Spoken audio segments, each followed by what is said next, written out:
नमस्कार दोस्तों, कैसे हैं आप सब। आज हम बात करेंगे क्या करने से भगवान जल्दी प्रसन्न होते हैं। कलयुग में क्या हम ऐसा करें जिससे भगवान जल्दी हम लोग से प्रसन्न हो जाएं और हमारी भक्ति स्वीकार कर लें। और इतने सारे देवी देवता हैं तो हम किस देवी देवता की पूजा करें जिससे भगवान प्रसन्न हो जाएं। बहुत सारे लोगों का ये क्वेश्चन होता है, कितने सारे देवी देवता, किसको किसको पूजो। तो आपको भ्रमित होने की ज़रूरत नहीं है, इसके बारे में मैं बात करूंगी। अगर आप मेरे चैनल पर नए हैं, सब्सक्राइब कर लीजिए और बेल आइकन को प्रेस कर लीजिए ताकि नए वीडियोज़ के नोटिफिकेशन आपको सबसे पहले मिल सके।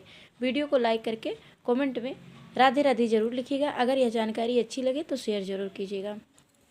देखिए, सतयुग हमारा जो था उसमें जब हम लोग जब लोग 60,000 वर्ष तब करते थे, तब जाके उनका कल्याण होता था। और त्रेता युग जो था उसमें 10,000 वर्ष तप करने के बाद तब जाके कल्याण होता था।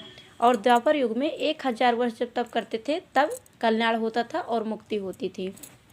और कलयुग केवल एक ऐसा युग है, कलयुग केवल नाम आधारा, सुमिर सुमिर उतरे पारा।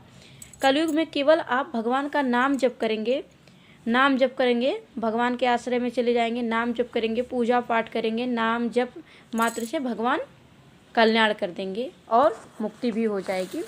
तो कलयुग में केवल क्या करना है, केवल नाम जप करेंगे और भगवान की आश्रय में रहेंगे, पूजा पाठ करेंगे, कथा भागवत सुनेंगे, इससे हमारा कल्याण हो जाएगा। उसमें कोई जप तप नहीं करेंगे, फिर भी भगवान हम लोग से प्रसन्न हो जाएंगे। बहुत ही सिंपल तरीके से आप लोग भगवान की पूजा करेंगे, कथा सुनते रहेंगे और नाम जप करेंगे। हो सके तो एक गुरु मंत्र का जो माला है वो करेंगे, इससे भगवान बहुत जल्दी ही प्रसन्न हो जाएंगे। देखिए, बहुत सारे लोग का ये भी क्वेश्चन होता है, इतने सारे भगवान हैं, किसकी पूजन करूं, ये भी बहुत सारे लोग सोचते हैं।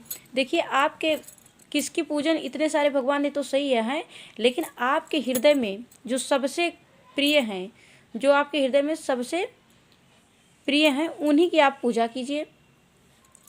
उन्हीं की पूजा कर सकते। जैसे एक होते हैं इष्ट देव, जो गुरुजी मंत्र देते हैं, तो जो गुरुजी मंत्र देते हैं, जिनका मंत्र देते हैं, वो होते हैं हमारे इष्ट देव। तो उनकी पूजा हम लोग को कंपलसरी करनी चाहिए। उन्हीं की पूजा करने से हमारा कल्याण हो जाएगा। अगर गुरु मंत्र नहीं लिए हैं, आप लोग अभी तक गुरु मंत्र नहीं लिए हैं, तो पंचदेव की पूजा जरूर करनी चाहिए। और पंचदेव की पूजा सभी को करनी चाहिए। पंचदेव में आते हैं शिव जी आते हैं, नारायण आते हैं और गणेश जी आते हैं और माता भगवती आती हैं और सूर्यदेव आते हैं। ये हमारे पंचदेव की पूजा हर किसी को करनी चाहिए। हर भक्त को पंचदेव की पूजा करनी चाहिए। शिव जी की पूजा ना भूलें, नारायण की पूजा और इष्ट देव की भी करनी चाहिए। माँ भगवती की और गणेश जी की तो सबकी करनी चाहिए, बहुत ही ज़रूरी है। और सूर्यदेव की भी पूजा करनी चाहिए। ये है हमारे पंचदेव, उनकी पूजा सबको करनी चाहिए। और अगर आप लोग एक ही भगवान का करना चाहते हैं तो उसमें भी कोई संदेह नहीं है। आप जिनके प्रिय हैं, जो आपके हृदय में प्रिय हैं, उनकी पूजा आप कर सकते हैं। बस आपको ज़रूरत है तो केवल निष्ठा से आप उनकी पूजा कीजिए। ऐसा नहीं कि आप सभी देवताओं को पूजते रहे और मन किसी में नहीं लग रहा है, तो ऐसा भी नहीं करना चाहिए। जिसमें मन लगे आपका, उन्हीं जो आपके हृदय में सबसे प्रिय हैं, उन्हीं का पूजन कीजिए। और देखिए, मन में भी कंफ्यूज होने की ज़रूरत नहीं है कि हम राम को करें तो कृष्ण ना नाराज़ हो जाएं, कहीं शिव ना नाराज़ हो जाएं। ऐसा कुछ नहीं है, सारे भगवान एक ही हैं, बस उनका रूप अलग अलग है। तो इसलिए आप चाहे राम को पूज सकते हैं, या फिर कृष्ण को, या फिर शिव को, किसी को भी पूज सकते हैं। ऐसा नहीं है कि कोई इसमें कंफ्यूज होने की ज़रूरत है कि वो नाराज़ होंगे। सब एक ही हैं, बस रूप अलग अलग है। तो इस बात को आप लोग दिमाग में अच्छे से समझ लीजिएगा।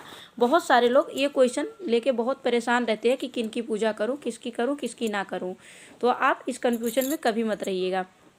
और ऐसा भी नहीं है कि सारे देवी देवताओं को पूजते रहे। किसी ने कह दिया यहाँ चले जाओ तो ये हो जाएगा, वहाँ चले जाओ तो वो हो जाएगा, तो हर जगह जाते रहे, चढ़ाते रहे, करते रहे, लेकिन मन किसी में नहीं लग रहा है, बस केवल काम की तरह आप कर रहे हैं पूजा। तो ऐसा नहीं होना चाहिए। निष्ठा से पूजा होनी चाहिए, भावना से पूजा होनी चाहिए। भगवान भाव के भूखे होते हैं, कर्म के भूखे नहीं होते हैं, भाव के भूखे होते हैं। तो आप लोग भाव से जिनकी भी पूजा कीजिएगा, भाव से और निष्ठा से पूजन कीजिएगा। शिव जी, नारायण, कृष्ण, राम, आप जिनके भी करीब हैं उनकी आप पूजा कीजिएगा, वही देवता आपके हर समस्या का समाधान कर देंगे। एक ही देवता है, सिर्फ उनका रूप अलग अलग है, इस बात को आप लोग समझ लीजिएगा। देखिए हिंदुओं में एक ही प्रॉब्लम है कि सोचते इतने सारे देवता किसकी पूजन करूं। ये चीज़ बहुत सारे हिंदुओं के मन में एक क्वेश्चन होता है। किसी पर विश्वास नहीं करेंगे, किसी भगवान पर विश्वास नहीं करेंगे, बस काम की तरह सबकी पूजन करेंगे। जहाँ बता देंगे वहाँ घर में लाके 35 मूर्ति रख लेंगे और सबकी पूजन करेंगे, बस उसी तरह पूजन करेंगे जैसे काम किया जाता है। तो उस तरह आपको नहीं करना है। जो भगवान नहीं है उनको भी लाके मंदिर में रख लेते हैं।